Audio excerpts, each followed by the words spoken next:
Hello, Assalamu alaikum everybody. It's been such a long time. अब I'll start making new videos जिसमें मैं medicine से start करूँगी और साथ कुछ बेसिक सब्जेक्ट्स भी I'll try to upload videos for that as well. So yeah, अभी हम मेडिसिन से स्टार्ट करेंगे जिसमें हमने पल्मोनोलॉजी से स्टार्ट करना है। पल्मों में हम सारे जो हैं लंग्स से रिलेटेड डिजीज़ और उनकी ट्रीटमेंट्स को पढ़ेंगे। उसके लिए first of all you have to know some basic definitions, जिसमें हमारे पास सबसे पहले आता है टोटल लंग कैपेसिटी। अब आप बैठे हुए हो, आप जितनी लंग्स में इंस्पायर कर सकते हो, जितना मैक्सिमम आप इनहेल कर सकते हो एयर को, that is your total lung capacity. Lungs की कैपेसिटी है ना, दो कैपेसिटीज़ हैं इसकी, एक मैक्सिमम इनहेल करने की और एक मैक्सिमम एक्सहेल करने की। मैक्सिमम जो आप इनहेल कर सकते हो लंग्स में air, that is total lung capacity, और जो मैक्सिमम आप एक्सहेल कर सकते हो लंग्स से एयर बाहर की तरफ, दैट इज़ वाइटल कैपेसिटी। ठीक है, अब आप जितना एक्सहेल कर सकते हो लंग्स में से एयर, आप जब कर लो वाइटल कैपेसिटी आप सारी बाहर निकाल दो, उसके बाद पीछे भी कुछ रेजिडुअल वॉल्यूम ऑफ एयर रह जाती है, that is known as your residual volume.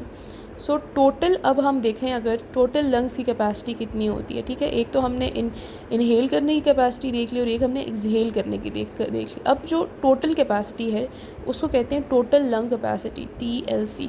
ये इक्वल्स टू होती है आपकी वाइटल कैपेसिटी की, मतलब आप कितनी एयर एक्सहेल कर सकते हो प्लस पीछे एक्सहेल करने के बाद भी पीछे जो रेजिडुअल वॉल्यूम रह जाए लंग्स में। ठीक है, फॉर एग्जांपल अगर ये आपकी लंग्स है, ठीक है, आपकी वाइटल कैपेसिटी अगर इतनी है, ठीक है, इतनी एयर आप एक्सहेल कर सकते हो बाहर की तरफ, उसके बाद पीछे आपकी इतनी एयर फिर भी रेजिडुअल रह जाती है, that is known as RV।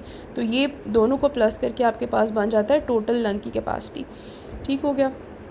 उसके बाद आपके पास आता है फोर्स्ड एक्सपायरेटरी वॉल्यूम 1। इसका मतलब है आप 1 सेकेंड में, दिस 1 स्टैंड्स फॉर 1 सेकेंड, आप 1 सेकेंड में मैक्सिमम जितना एक्सहेल और इनहेल कर सकते हो, that is known as your forced expiratory volume. ठीक है, ऑल्दो इसको कहते हैं हम फोर्स्ड एक्सपायरेटरी वॉल्यूम है, बट इसमें दोनों चीज़ें आती हैं, इनहेलेशन भी और एक्सहेलेशन भी, मतलब ये एयर की movement inside and outside the lungs in 1 second आपकी मेजर करता है। ठीक है, उसके बाद वी हैव DLCO। ये हमारे पास डिफ्यूजन कैपेसिटी है कार्बन मोनोऑक्साइड की।